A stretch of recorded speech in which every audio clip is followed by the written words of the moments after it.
হরে কৃষ্ণ। মহাপ্রসাদ চ্যানেলে আপনাদের সবাইকে স্বাগত। আজকে আমি বানাবো রাজস্থানি স্টাইলে পুর ভরা লঙ্কার চপ। সাবস্ক্রাইব করুন আমার ইউটিউব চ্যানেলকে আর তার সাথে বেল আইকনটি প্রেস করার পর অল নোটিফিকেশানে ক্লিক করুন আমার রান্না সবার প্রথম দেখার জন্য। তাহলে চলুন শুরু করি। পুর ভরা লঙ্কার চপ বানানোর জন্য আমি প্রথমে লঙ্কার চপের ব্যাটারটা তৈরি করব। তার জন্য আমি এখানে 1 কাপ পরিমাণ বেসন নিয়েছি, সেটা আমি এই কাচের বোলের মধ্যে ঢেলে দিচ্ছি। এবার এই বেসনের মধ্যে আমি 1/2 কাপ পরিমাণ চালের গুঁড়ো দিচ্ছি।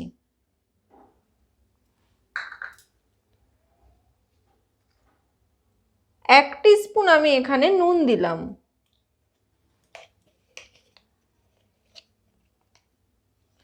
এক টিস্পুন হলুদ দিচ্ছি।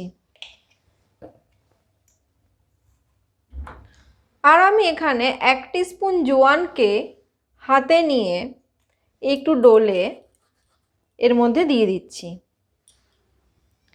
এবার সব শুকনো উপকরণকে একটা চামচের সাহায্যে প্রথমে খুব ভালো করে মিশিয়ে নিতে হবে। খুব ভালো করে শুকনো উপকরণকে আমি এখানে মিশিয়ে নিয়েছি। এবার আমি এর মধ্যে একটু একটু করে জল দেব আর একটা ঘন ব্যাটার তৈরি করব।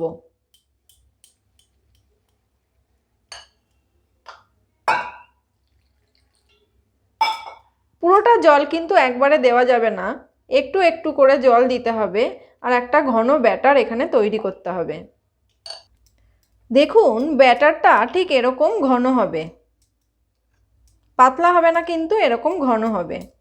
এখন আমি এই ব্যাটারটাকে 15 মিনিটের জন্য ঢাকা চাপা দিয়ে রেখে দেব। চপের পুর তৈরির জন্য আমি এখানে 2টো সেদ্ধ আলুকে হাত দিয়ে খুব ভালো করে মেখে নিয়েছি। এবারে আলুর মধ্যে আমি প্রথমে 1 টিস্পুন পরিমাণ আমচুর পাউডার দিয়ে দিলাম। তারপর আমি এর মধ্যে 1 টিস্পুন গোলমরিচ গুঁড়ো দিয়ে দিচ্ছি।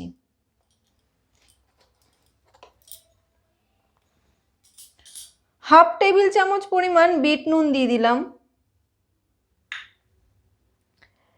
একটা কাঁচা লঙ্কাকে আমি কুচি করে রেখেছি, সেই কাঁচা লঙ্কা কুচিটাকে আমি দিয়ে দিচ্ছি। এবার এর মধ্যে প্রায় 4-5 চামচ পরিমাণ ধনেপাতা কুচি দিয়ে দিলাম।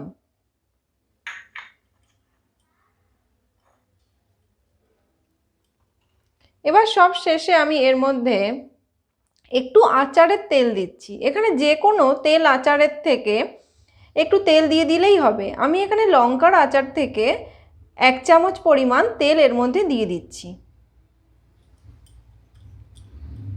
এইভাবে আচারের তেল দিয়ে আলুটা মাখলে পুরটা খুব সুন্দর হয়। এখন আমি হাতের সাহায্যে আলুটাকে খুব ভালো করে সব কিছু দিয়ে মেখে নেব। দেখুন মাখার পর পুরটা ঠিক এরকম হবে। লঙ্কার চপ বানানোর জন্য আমি এখানে আচারি লঙ্কা নিয়েছি। এবার এখান থেকে আমি একটা লঙ্কাকে হাতে নেব, নিয়ে একটা ছুরির সাহায্যে লঙ্কার একটা সাইড চিড়ে দিতে হবে। উল্টো সাইডটা কিন্তু জোড়া থাকবে। দেখুন এবার এর মাঝখানে খুব অল্প বীজ থাকে, এই বীজগুলোকে একটা চামচের সাহায্যে ফেলে দিতে হবে। এবার এই চিড়ে নেওয়া লঙ্কাটার মাঝখানটা একটু ফাঁকা করে রাখতে হবে এক হাত দিয়ে, আর তার ভেতরে যে আলুর পুরটা তৈরি করেছিলাম সেটা হাত দিয়ে আস্তে আস্তে ভরে দিতে হবে। পুরো লঙ্কার ভেতরটাতেই কিন্তু আলু দিয়ে পুর ভরে দিতে হবে। আর লঙ্কার বীজ না ফেললেও কোনো অসুবিধা নেই, একটু সামান্য ঝাল হয়, এই লঙ্কা খুব বেশি ঝাল হয় না। তাই যারা ঝাল খেতে পছন্দ করেন তারা লঙ্কার বীজ না ফেললেও পারেন। এইভাবে খুব ভালো করে একটু চেপে চেপে লঙ্কার ভেতরে আলুর পুরটাকে ভরে দিতে হবে। দেখুন খুব ভালো করে আমি লঙ্কার মধ্যে আলুর পুরটাকে ভরে নিয়েছি। এবার ওপরের এক্সট্রা যে পুরটা রয়েছে সেটা আমি একটা আঙুলের সাহায্যে এরকম করে নিয়ে নেব। এইভাবে আমি বাকি লঙ্কাগুলোকে পুর ভরে তৈরি করে নেব। আমি এক এক করে সবগুলো লঙ্কার মধ্যেই এইভাবে পুর ভরে তৈরি করে নিয়েছি। এবার আমি 15 মিনিট আগে তৈরি করে নেওয়া ব্যাটারটার মধ্যে হাফ টিস্পুন পরিমাণ খাবার সোডা দিয়ে দিচ্ছি। এবার খাবার সোডা দিয়ে ব্যাটারটাকে হাতের সাহায্যে খুব ভালো করে মেখে নিতে হবে। মেখে নেওয়ার পরে হাতের সাহায্যে ব্যাটারটাকে একটু এইভাবে ফেটিয়ে নিতে হবে।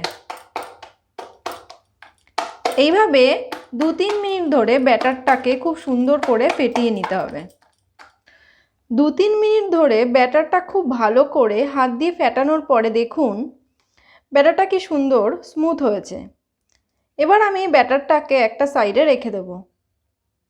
চপগুলো ভাজার জন্য আমি এখানে কড়াইতে প্রায় 1.5 কাপ পরিমাণ সূর্যমুখী তেল গরম করতে দিয়েছি। তেলটা খুব ভালো করে গরম হয়ে গেলে আমি গ্যাসের ফ্লেমটা একটু কমিয়ে দিচ্ছি। এবার পুর ভরা লঙ্কাগুলোকে যে ব্যাটারটা আমি তৈরি করে রেখেছিলাম সেই ব্যাটারের মধ্যে একটু ডুবিয়ে নিতে হবে। তারপর আমি এই লঙ্কাটাকে কড়াইয়ের মধ্যে দিয়ে দেব।